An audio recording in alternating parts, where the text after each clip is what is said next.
आज तक मात्र हमारी दृष्टि दूसरों के दोषों पे लगी थी, दूसरों की कमियों पे लगी थी, दूसरों की खामियों पे लगी थी। कोई कुछ गलती करे और हम तुरंत व्हाट्सएप पे नहीं डालते ना। अभी इधर बात बनी बिगड़ी पता ही नहीं है, तब तक भाई पूरे संसार में बात फैल गई। बात होती कुछ है और प्रस्तुत कुछ और ही की जाती है। ऐसा ही होता है ना। जानते सब है पर मानते नहीं महाराज। मैं विचार करो, क्यों नहीं हम अपनी सोच को, अपनी दृष्टि को धो रहे हैं। कब तक दूसरों के दोषों के बारे में कथन करते हुए उनको धोने का प्रयास कर रहे हैं। आप जितना जितना दूसरों की आलोचना करोगे, जितने जितने दूसरों के दोषों को कहोगे, कथनचित उनके जो अयशा कीर्ति का पाप कर्म का उदय था वो तो साफ हो गया, वे धुल गए। तुम दूसरों का तो कीचड़ साफ कर रहा है और तू स्वयं कीचड़ में जाके लिपट रहा है। कर्मबंध किसे होगा? कर्मबंध किसे होगा? जिसकी धो रहे उसको। मां हाथ गंदा किसका होगा? अगर दूसरों को धो रहे हैं, दूसरे की धो रहे हैं, तो हाथ और मुख तुम्हारा गंदा हो रहा है, वो तो बेचारा साफ हो रहा है। उसका तो कर्म विपाक में आ गया, उदय में आ गया, उसकी निर्जरा हो गई, वो तो साफ हो गया, उसकी धुल गई, तेरी निपट गई। कहानी जिंदगी। हम प्रतिपल प्रति समय दूसरों के दोषों को, दूसरों की कमियों को खोजने का प्रयास करते। कभी गुणों को ग्रहण करने का, गुणों को देखने का प्रयास किया? शायद नहीं किया। भले ही भगवान के सामने, पत्थर के भगवान के सामने घंटों घंटों हाथ जोड़ के कह रहे हैं गुण ग्रहण का भाव रहे न तो दृष्टि न दोषो। क्या ज्ञान है बताओ? पूरा वाक्य करना ही नहीं पड़ता। विदिशा के तो और ज्ञानी पंडित जी। मात्र और मात्र उस पत्थर के भगवान के सामने तो घंटों घंटों बैठकर बड़ू भाई कहते हैं गुण ग्रहण का भाव रहे नहीं तो दृष्टि दोषों पर जावे, पर दृष्टि दोषों के अलावा कहीं जाती नहीं है। क्या करे, सबने स्थान बदल दिए हैं, वाक्य भी बदल दिए, आगम तक वकील साहब लोगों ने बदल दिए, पंक्तियां की पंक्तियां बदल दी, क्योंकि आज रिमिक्स का जमाना है, रीमेक का जमाना, इधर का उधर, उधर का इधर कर लो, हो गया, लिख लिया, हमने लिख दिया। दोष ग्रहण का भाव रहे नित दृष्टि न गुणों पर कभी जावे। गुणों पर आज तक किसी की दृष्टि गई नहीं। आज तक किसी की दृष्टि दूसरों के गुणों पे नहीं गई। गुण जब भी कहने की बारी आती है, प्रशंसा करने की जब भी बारी आती है, प्रशंसा किसकी करते हैं कैलाशन जी? अपनी। और दोष कहने की बारी आती है तो इनकी। जबकि बिल्कुल उल्टा काम करना था, दोष अपने पकड़ने थे और गुण उनके पकड़ने थे। ना हम उनके गुण समझ पा रहे हैं, ना हम अपने गुण समझ पा रहे हैं। मात्र और मात्र दूसरों को, दोषों को देखते देखते देखते देखते सदियों से दोष करते आए हैं। माँ ये आपकी सबसे बड़ी गलती है, माँ ये आपकी सबसे बड़ी गलती है, माँ ये आपकी सबसे बड़ी गलती है। कह दूं क्या? सबके सामने सुनना पड़ेगा। घबराओ मत, ये भी कोई दूध के धुले नहीं बैठे हैं, गलती आपकी भी है। यही आपकी सबसे बड़ी गलती, यही सबसे बड़ी गलती है कि आपने दूसरों की गलती खोजी है। यही सबसे बड़ी कमी, ऐसी सबसे बड़ी हमारी गलती रही आज तक कि हम दूसरों की कमी, दूसरों की गलती खोजते रहे। अगर हमारी ही सोच निर्मल होती, हमारा जीवन ही दर्पण भांति होता, तो जो जैसा है उसको वैसा दिखा देता, परमात्मा के केवल ज्ञान के भांति। पर मेरी ही जिंदगी में राग द्वेष की कीचड़ है, कसायों की करदम है। अब बने कैसे काम? धो लो, साफ कर लो अपने आप को, अपने कर्मों को, अपने पाप को, अपनी सोच को। मेरा जीवन दर्पण के भांति तभी चमकेगा, कांच के भांति तभी पारदर्शक होगा जब मैं साफ कर लूंगा, धो के आऊंगा। किसको धोना था महेंद्र सिंह जी? किसको धोना था? किसी पर वस्तु, पर व्यक्ति को नहीं, हमें अपने आप को, अपनी सोच को धोना था। क्यों नहीं दिखती माँ हमें दूसरे की अच्छाई? थोड़ी सी किसी की प्रशंसा, थोड़ी सी किसी की प्रशंसा होती है, हम बौखला जाते, बस बहुत हो गया, मुझे पता है वो कौन कैसा है, तू नहीं मत कर प्रशंसा। और वही जय कुमार जी आपकी प्रशंसा होने लगे तो 2 नहीं, 5 नहीं, 10 नहीं, 20 नहीं, 50 मिनट भी हो जाए तो भी लगता है और क्या कह रहे थे, और तो सुना, अच्छा और क्या कह रहे थे।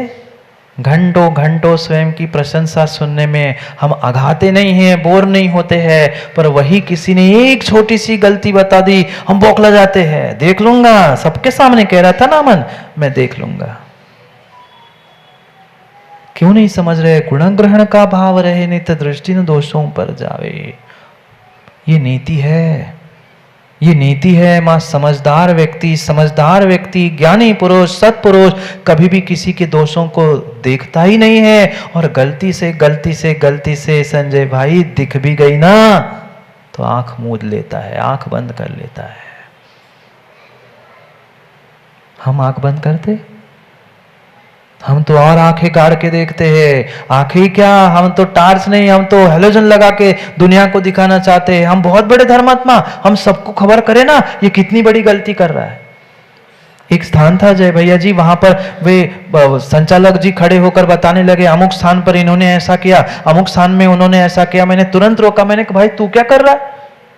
वो कह रहे महाराज जी मैं समाज को, हमारी समाज को आगाह कर रहा हूं, कौन क्या गलती कर रहा है, कौन कहां गड़बड़ कर रहा है। मैंने क्या दूसरों की धोने की आपने ठेका लेके रखा है?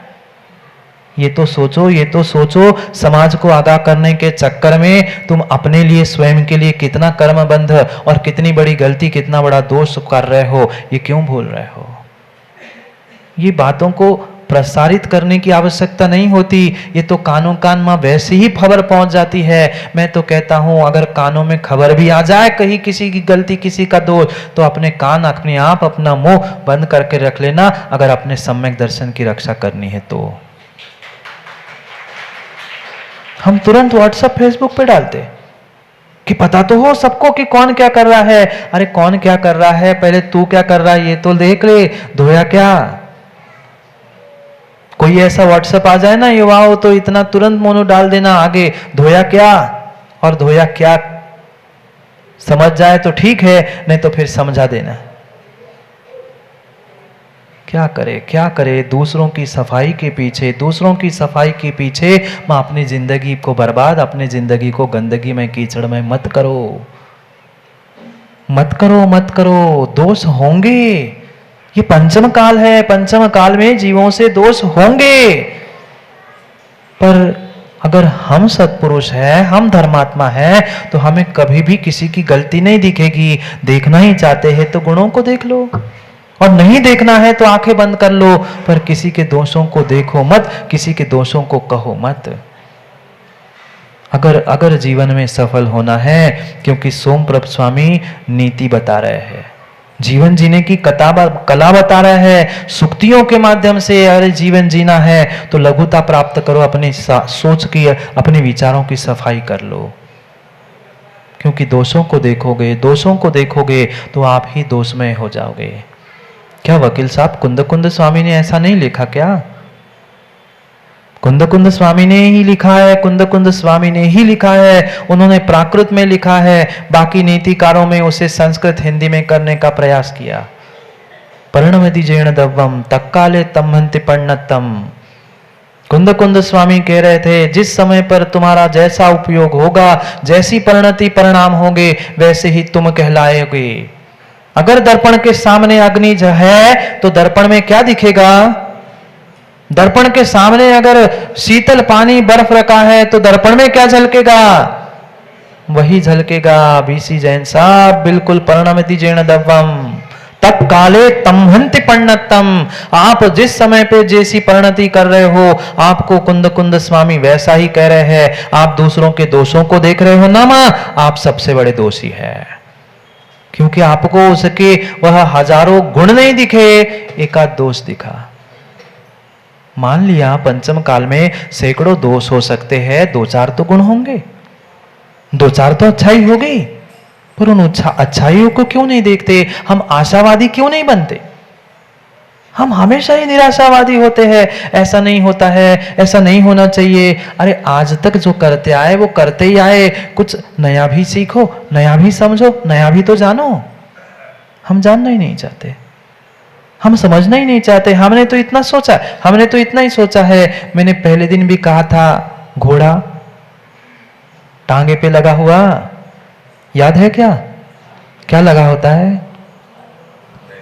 पट्टी लगी होती है, पट्टी। क्यों? बस वो सामने देखे, इधर उधर ना देखे, इसलिए उस घोड़े को भी कितना दिखता है।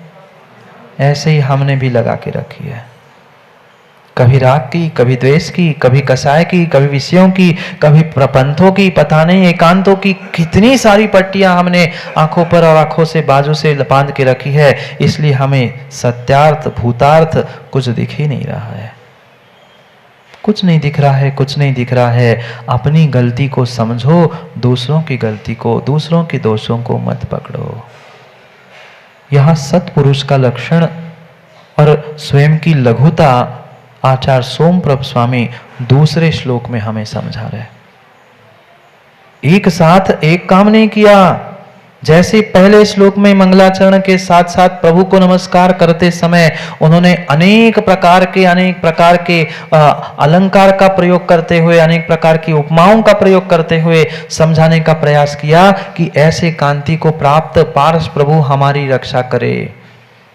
भगवान नहीं, भगवान के मात्र नाखून मेरी रक्षा करे, उनकी कांति मेरी रक्षा करे। अब और आगे बढ़कर समझाने वाले हैं, क्योंकि ग्रंथकर्ता जो होता है, यह ग्रंथकर्ता तो फिर भी हमारे आचार्य भगवंत है, तो उनमें लघुता थी। मां थोड़ा सा काम व्यक्ति घर में करता है, समाज में करता है, 10 जगह गाता है। आप नहीं बोलते? भोजन बनाती हो क्या माताओं? बोलो ना, भोजन बनाते हो? अच्छा कि कच्चा? कच्चा। अच्छा भोजन बनाते हो। भोजन दिन में 2 बार बनाते होंगे। भोजन नाश्ता वगैरह छोड़ो, 2 बार भोजन बनाते हैं, पर कितनी बार कहते हैं? दिन में मात्र 2 बार भोजन बनाते हैं। दिन में मात्र चंद घंटे के जैसे आप पैसे कमाते हो, पर जिंदगी भर सुनाते हो मैं भोजन बनाती हूं, मैं पैसे कमा के लाता हूं। कितनी कर्ता बुद्धि है। मैं नहीं लाता तो क्या बनाती, और मैं नहीं बनाती तो क्या खाते। ये कर्ता बुद्धि, ये अहंकार छोड़ने की शिक्षा दे रहे हैं। लघुता लाओ, लघुता लाओ। कार्य तो करना है, कार्यों से दूर नहीं होना है, पर कार्य करते करते करते समय अपने अहंकार को विगलित करते हुए लघुता प्राप्त करनी है। ये इतना बड़ा ग्रंथ लिख रहे हैं, 100 एक शतक पूर्ण लिख रहे हैं, नीतियों के परख, वो काव्यों का, उन पंतों का, उन छंदों का, पर स्वयं कह रहे हैं मैं करता नहीं हूं। ये हमारे दिगंबर आचार्यों की महानता है, दिगंबर गुरुओं की महानता है। वे इतने बड़े बड़े ग्रंथ लिख गए, इतने बड़े बड़े ग्रंथ लिख गए, पर कुंद स्वामी ने कितने पहाड़ लिखे? कुंद स्वामी ने कितने पहाड़ लिखे? क्या 84 बार नाम कहीं पढ़ा किसी ने? नहीं। मात्र और मात्र एक ही ग्रंथ में उनका नाम मिलता है, बाकी किसी पाहुड़ में उनका कोई भी नाम का उल्लेख भी नहीं मिलता।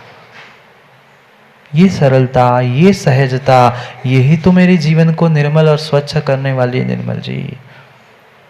पर ऐसा कर्तापना और ऐसी कर्ता बुद्धि हमारे भीतर ठूस ठूस के भरी है कि हम उससे उभर ही नहीं पाते। इतना सा काम करते हैं और इतनी प्रशंसा चाहते, इतना यश चाहते हैं। नहीं चाहते माँ? भोजन बनाते हैं ना, अच्छा जो भोजन बनाते हैं वह अच्छा बनाने के बाद कितनी बार पूछते हो कैसा लगा?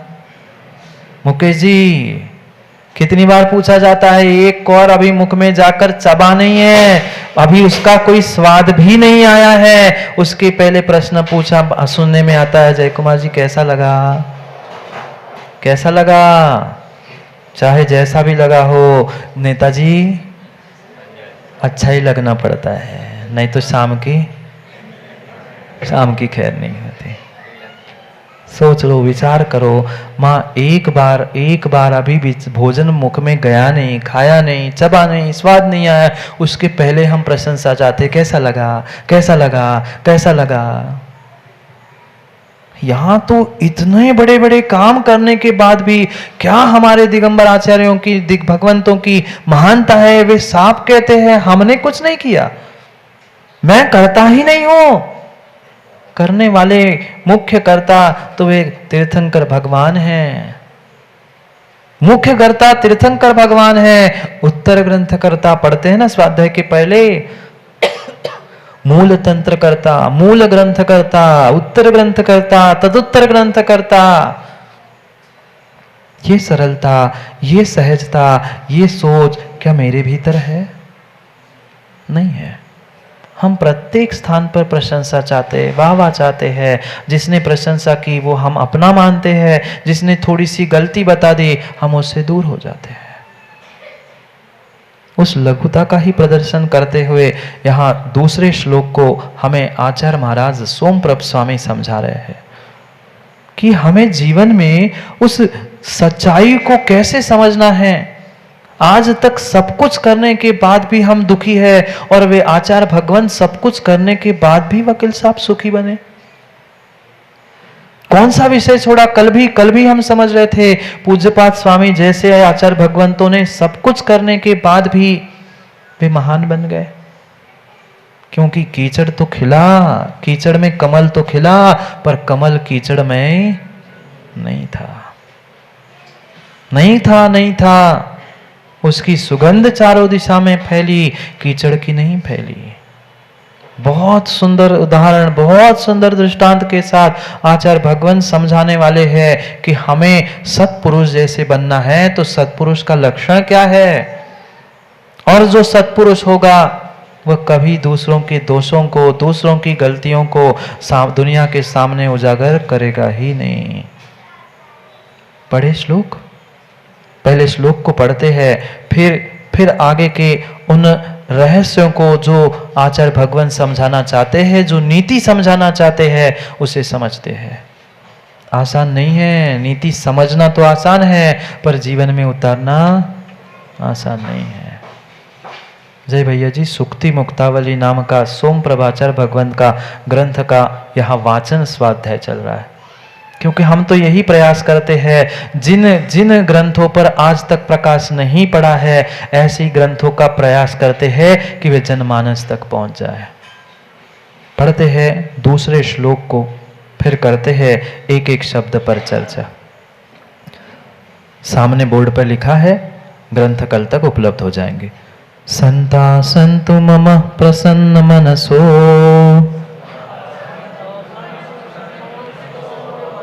वाचां विचार्योद्धतः